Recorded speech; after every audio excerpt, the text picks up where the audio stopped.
तो हेलो, स्वागत है आपका फिर से। तो आज की इस वीडियो में हम वन पीस के एपिसोड 1101 को कवर करेंगे।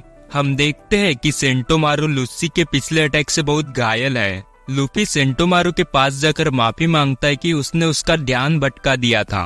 सेंटोमारू कहता है ये तुम्हारी गलती नहीं है, मुझे उसके हमले के बारे में पता चल गया था, लेकिन मैं इतना तेज नहीं था कि मैं उसे रोक पाऊं।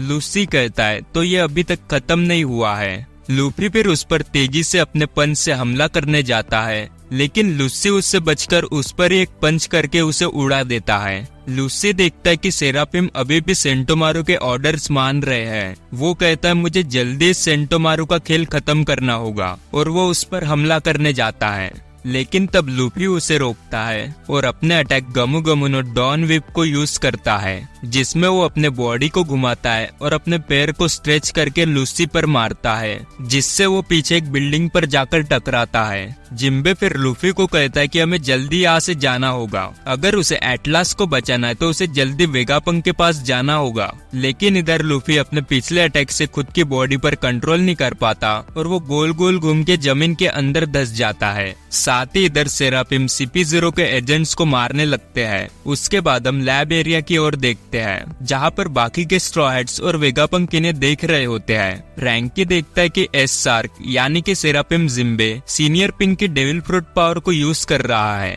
फ्रैंकी थोड़ा इमोशनल होकर वेगापंक से कहता है मैंने सुना है कि एक टाइम पर एक डेविल फ्रूट के 2 यूजर्स नहीं हो सकते, तो क्या इसका मतलब सीनियर पिंक मर गया है? वेगापंक उसे बताता है कि वो अभी जिंदा है और वो अभी इम्पल डाउन प्रिजन में बंद है। फ्रैंकी कहता है तो क्या तुमने डेविल फ्रूट को रेप्लिकेट किया है? वेगापंक बताता है कि वो सिर्फ जोआन टाइप डेविल फ्रूट्स को रेप्लिकेट कर सकता है और वो सीजर क्लाउन के स्माइल फ्रूट से बहुत अलग और बढ़िया है। वो कहता है कि मैं special Zoan type devil fruits को भी रेप्लिकेट कर सकता हूँ, लेकिन इसमें बहुत खर्चा होगा और मैं इसमें श्योर भी नहीं हूँ कि ये अवेकन होगी या नहीं। मैंने लोगिया टाइप डेविल फ्रूट्स पर भी कोशिश की थी, लेकिन उन्हें बनाना लगभग इम्पॉसिबल है। और पैरामीसिया टाइप फ्रूट की बात की जाए, जो कि सेराफिम जिम्बे, कुमा और बोआ के पास है, उसके लिए मैंने एक अलग तरीका निकाला है। मैंने पैरामीसिया टाइप यूजर के लीनियज फैक्टर को कॉपी किया है और उससे आर्टिफिशियल ग्रीन ब्लड बनाया है और उन्हें सेराफिम्स के अंदर डाला है,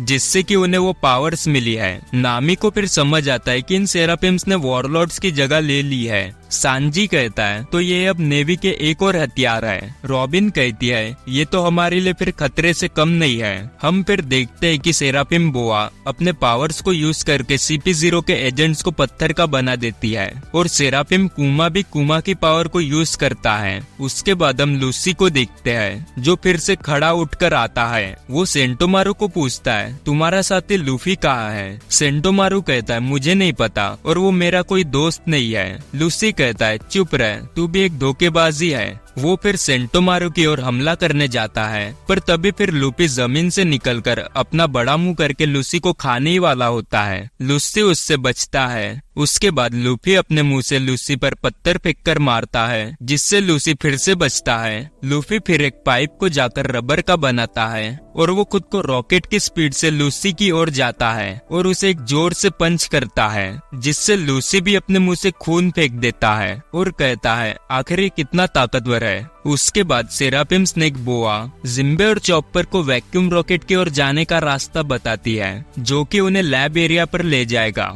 जिम्बे उसे शुक्रिया कहता है कि वो कितनी अच्छी लड़की है। सेराफिम स्नेक कहती है वो तो बस अपने ऑर्डर्स को फॉलो कर रही है। वो लोग फिर उस रॉकेट की ओर पहुंचते हैं, जिसे निकलने में सिर्फ 1 मिनट बचा होता है। चॉपर लूफी को कहता है कि वो जल्दी यहाँ पर आ जाए। लूफी को इधर सेंटोमारू को देखकर समझ नहीं आ रहा होता है कि वो अब क्या करे। सेंटोमारू उसे कहता है वो उस पर अब भरोसा करता है और वो वेगापंक को यहाँ से ले जाए। लूफी फिर से वही पाइप को रबर का बना के खुद को तेजी से उधर ले जाता है और वो टाइम पर पहुंच जाता है, लेकिन वो साथ ही पावर आउट हो जाता है। रॉकेट के इतने तेजी से बोनी भी होश में आ जाती है और वो लूफी को ऐसे देखकर पहचान नहीं पाती। जल्दी वो लोग फिर लैब एरिया पर जाते हैं और वो ऊपर वाले एरिया पर आने का रास्ता भी बंद कर देते हैं और बाकी सब रिसर्चर्स को भी कहा जाता है कि वो सब सुरक्षित रहे। उसके बाद हम सेंटोमारू को देखते हैं, जो अब भी बहुत बुरी हालत में होता है। तभी वहाँ लूसी अपने नॉर्मल फॉर्म में उसके सामने आ जाता है और सेंटोमारू वही बेहोश हो जाता है। साथ ही फिर वहाँ काकू और सुशी भी आ जाते हैं और इसी के साथ ये एपिसोड यहीं पे खत्म होता है।